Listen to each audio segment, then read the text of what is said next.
Kalian mengirim perwakilan, kemudian orang lain nggak boleh ngirim perwakilan, dibilang kabur. Seharusnya kalian datang, Kiai Imad nggak datang baru kalian boleh klaim. Misalnya si Topik datang, si Rijik datang, Kiai Imad nggak datang, baru boleh klaim kabur. Nggak bisa juga kabur, berarti absen, nggak datang. Yang kabur itu yang 3 tahun ke Arab Saudi, yang sampai deportasi karena overstay ya. Nah, itu yang kabur. Kalau Kiai Imad nggak kabur, dia di rumah. Orang kabur paham nggak? Orang kabur kalian, budak-budak. Kabur itu lari dari kenyataan. Enggan bertanggung jawab. Mau enak doang, nggak mau anak. Itu kabur. Paham nggak kabur? Kabur ada 2 makna. Penglihatan yang tidak jelas, seperti rabun, itu kabur. Ya. Pergi dari tempatnya dalam waktu yang lama, itu kabur. Kalau Kiai Imad masih petantang-petenteng, dari rumah keluar warung kopi, dari warung kopi tabayun ke tempat-tempat, itu bukan kabur namanya, cuman tidak menghadiri. Atau sudah menghadiri tiba-tiba pulang tanpa alasan karena ketakutan, itu kabur. Sampai ke situ harus diajarkan kalian. Kebanyakan sumpah. What? Indonesia tanah air beta, pusaka abadi nan jaya. Gini hati gua nggak hitam, merah marun. Kalau putih hati gua matilah.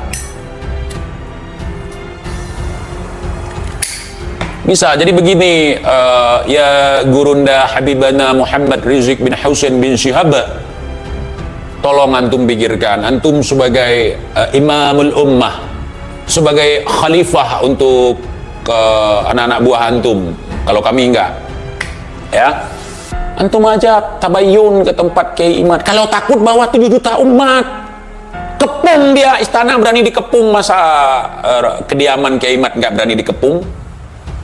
Kalian kan sekarang sudah akrab nih, sudah bersatu.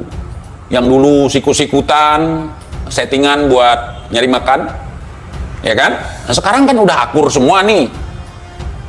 Nasab kita dibahas ya akur mendadak, ya kan?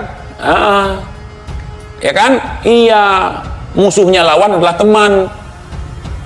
Temannya musuh adalah musuh. Jadi begitu.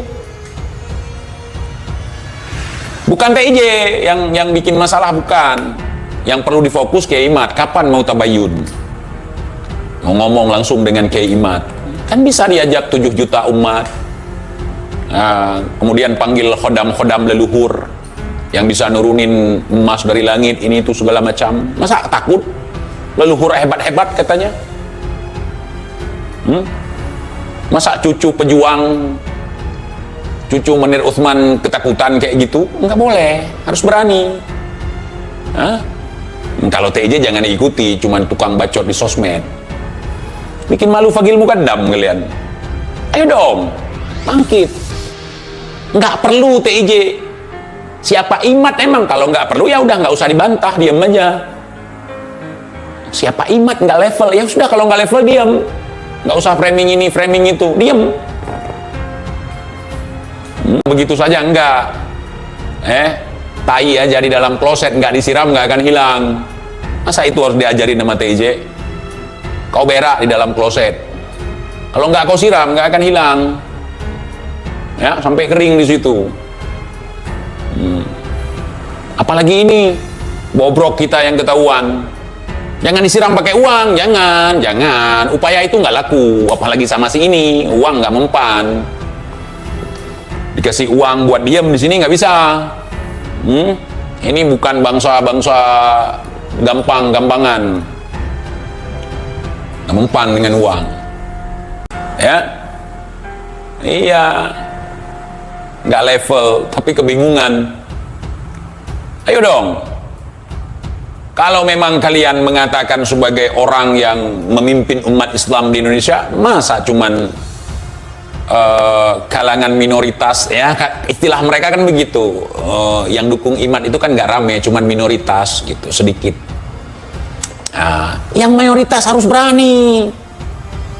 Yang punya Indonesia Raya Merdeka ini berani bawa, bila perlu masyarakat 7 juta umat.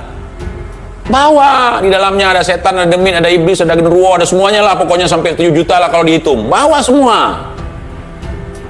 Karena kualat nggak berlaku, kualat kalian nggak berlaku, nggak. Saya pastikan nggak.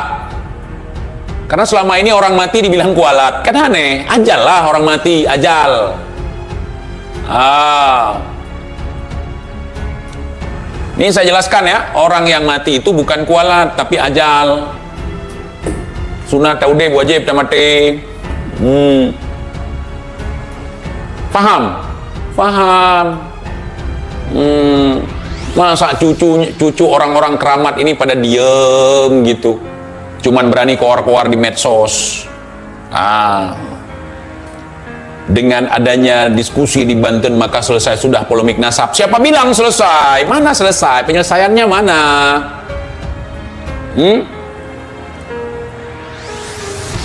Mana penyelesaiannya? Saya sebagai netizen, saya sebagai umat, saya sebagai masyarakat Indonesia melihat polemik ini, ya justru kalian itu nggak berani gitu. Ada yang ditutup-tutupi, ada yang ditutup-tutupi, ada yang ditutup-tutupi, ada yang ditutup-tutupi. Ya, malah kecenderungan saya berpikir seperti itu.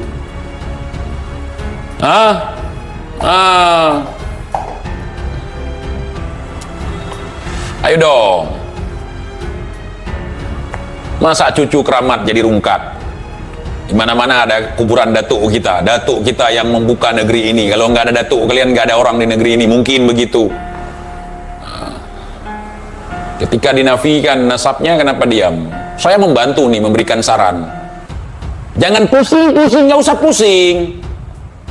Ini gampang saja. Yang pertama butuh kejujuran, yang kedua butuh keberanian. Ya, jangan gila hormat. Gila hormat itu, ya, gila hormat itu akan menghancurkanmu, membuatmu rungkat. Kehormatan itu kalau memang ada pada diri kita, nggak usah kita paksakan ya ikhwan.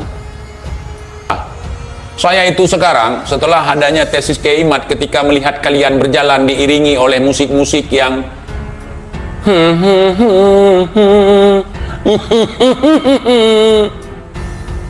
saya ngakak, tahu nggak? Kadang-kadang saya ubah musiknya, teng kelenteng kelenteng kelenteng kelenteng kelenteng kelenteng teng kelenteng kelenteng kelenteng kelenteng kelenteng kelenteng, lucu. Makanya kalau pakaian yang dipakai bukan oleh pemiliknya, janggal ya ikhwan. TIJ mengatakan, makanya nggak heran orang-orang gila pun sekarang jadi wali. Ada 3 hal kalau kita ketemu orang gila yang terlintas di pikiran kita. Yang pertama, untuk zaman sekarang nih, gara-gara doktrin ada 3 hal kalau melihat orang gila. Pertama, kalian akan berpikir kalau itu waliullah. Nggak apa-apa untuk berhusnuzon, tapi jangan aneh-aneh. Yang kedua, kita akan berpikir bahwa itu adalah artis yang sedang buat konten prank, Baim Wong misalnya. Yang ketiga, kita akan menganggap bahwa orang itu adalah intel yang sedang menyamar. Betul tidak? Ujar TIJ.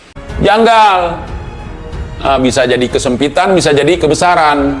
Jangan bangga dengan baju kebesaran, bisa jadi hasil nyuri di jemuran. Kenapa bajumu kebesaran? Nyuri di jemuran, bukan punya sendiri. Begitu ya ikhwan. Indonesia sejak dulu kala tetap dipuja-puja bangsa.